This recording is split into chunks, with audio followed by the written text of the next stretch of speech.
नमस्कार दोस्तों, स्वागत है आपका अपने चैनल रिश्तों की कहानियाँ पर। आइए सुनते हैं आज की कहानी। मेरे पापा के पास कुबेर का खजाना नहीं है। रात के 10:30 बज रहे थे। झरना को बहुत नींद आ रही थी, पर फिर भी सासू माँ की साड़ी को इस्त्री किए जा रही थी। सुबह से घर के और ऑफिस के काम करते करते थक चुकी थी। फिर सुबह जल्दी भी उठना होता था। अगर थोड़ा भी लेट हो जाता तो सारा काम उथल पुथल हो जाता। पर अभी तक पति साकेत अपने माता पिता के कमरे में ही बैठे हुए थे, जबकि रोज तो 9:30 बजे तक कमरे में आ जाते हैं। 2-3 दिन से यही हो रहा था। पता नहीं क्या चल रहा था इन लोगों के मन में, बताते भी नहीं हैं, सीधा विस्फोट करते हैं। जबकि साकेत को अच्छे से पता है कि जब तक वो कमरे में नहीं आ जाता, झरना सो नहीं सकती, क्योंकि सासू माँ तब तक उसे कोई न कोई काम में लगा के ही रखती। अभी ज़्यादा कुछ नहीं तो कपड़े इस्त्री करने के लिए लगा दिया, जबकि कपड़े इस्त्री वाले से इस्त्री कराए जाते हैं, पर पता नहीं क्यों आज ही सासू माँ ने कपड़े इस्त्री करने को दिए। जब भी उन्हें किसी काम की भूमिका बनानी होती या फिर झरना से कोई काम निकलवाना होता, तो फिर वो इसी तरह के काम करती हैं। हमेशा साकेत के कंधे पर बंदूक रखकर चलाती हैं। पिछले 1 साल में झरना को यह अनुभव तो हो चुका था। पता नहीं अब किस चीज़ की भूमिका बना रही हैं। इतने में साकेत कमरे में आया। उसे देखते ही झरना बोली, साकेत, आपको पता है ना मैं थक चुकी हूँ, मुझे कितनी नींद आ रही है। बावजूद इसके आप अभी तक मम्मी पापा के कमरे में बैठे हुए थे। जल्दी आ जाए कीजिए, मुझे भी ऑफिस के लिए जल्दी उठना होता है। अरे नाराज क्यों हो रही हो, कोई जरूरी बात कर रहा था, साकेत ने कहा।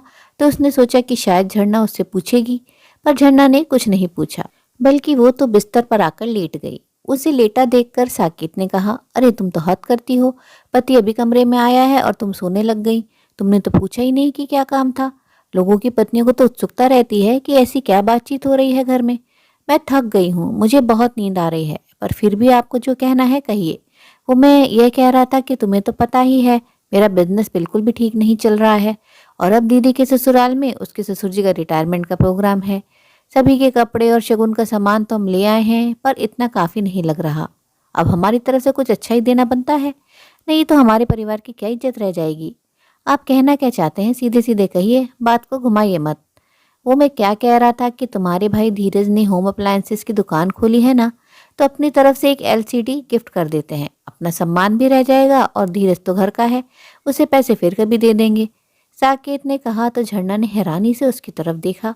अब कैसी बात कर रहे हैं, धीरज ने अभी अभी दुकान खोली है, वो भी लोन लेकर। अब दुकान खोलते से ही उधारी देना शुरू कर देगा तो कमा कर क्या खाएगा। तुम भी हद करती हो, एक एलसीडी से क्या नुकसान होगा, और फिर मना थोड़ी ना कर रहा हूँ, भविष्य में पैसे दे देंगे।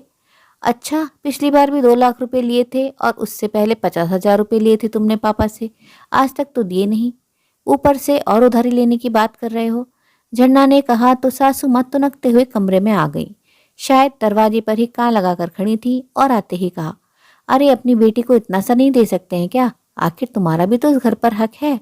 आखिर कहाँ लेकर जाएंगे तुम्हारे पापा इतना सब कुछ, भाई के साथ साथ तुम्हारा भी बराबर का हक है वहां पर मम्मी जी, मैं कुछ नहीं मांगूंगी। अब मुझे मांगते हुए शर्म आती है, क्योंकि पिछली 2 बार का भी हमने अभी तक लौटाया ही नहीं।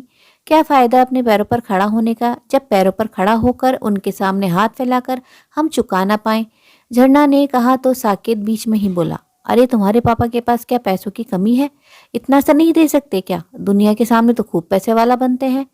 बस करो साकेत, मेरे पापा के पास कोई कुबेर का खजाना नहीं है जो कभी खत्म ना हो और जिसमें से पैसे निकाल कर तुम्हें देते जाएं। पैसा कमाना पड़ता है, मेहनत करनी पड़ती है। बड़ी जबान खुल गई है तेरी, हमें धौंस दिखा रही है। अपनी बेटी के ससुराल हम क्या खाली हाथ चले जाएं, और तू भी तो कमाने जाती है, थोड़ा बहुत दे सकती थी। लेकिन सासू माँ अभी भी हार मानने को तैयार नहीं थी। आखिरकार झरना ने कहा, लेकिन क्या, आपकी बेटी आपका सम्मान है, उसे जो देना है आप दीजिए, उसके लिए मेरे मायके वालों पर बोझ डालना जरूरी है क्या। जो भी देना है अपनी हैसियत के मुताबिक दीजिए। वो लोग तो खुद लोन लेकर अपना बिजनेस खड़ा करने में लगे हुए हैं, ऐसे में उन पर वजन डालना जरूरी है क्या। और रही बात मेरी कमाई की, तो पहले मैं मेरे मायके वालों का कर्जा चुकाऊंगी, ताकि अपने मायके सिर उठाकर जा सकूं। स्वाभिमान जिंदा है मुझ में अभी, उसके बाद ही मुझसे उम्मीद कीजिएगा। अब मुझे माफ़ कीजिए, मुझे नींद आ रही है, मैं अब इस विषय में कोई बात नहीं करना चाहती। झरना का स्पष्ट रुख देखकर आगे किसी की बोलने की हिम्मत ना हुई।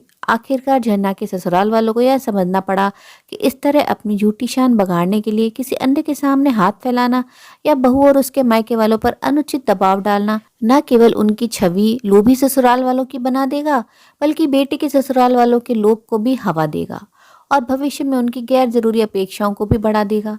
एक बेटी को सुखी करने के लिए दूसरों की बेटी को परेशान करना कभी भी अच्छे परिणामों का रास्ता नहीं हो सकता। यही सब सोचकर यह निर्णय लिया गया कि झरना की ननद के प्रोग्राम में शगुन और सबके कपड़े ही उपहार में दिए जाएंगे और साथ ही साकेत ने भी महसूस किया कि ससुराल से लिया पैसा ना लौटाकर उसका व्यक्तित्व भी नकारात्मक दिख रहा था। इसलिए झरना और साकेत ने मिलकर निर्णय लिया और कुछ महीनों बाद ही दोनों ने उसके पापा के सारे कर्जे चुका दिए।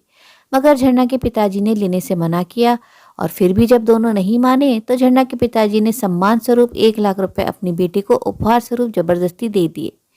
उम्मीद है दोस्तों कहानी आपको जरूर पसंद आई होगी। कहानी कैसी लगी कमेंट बॉक्स में कमेंट कर जरूर बताएं।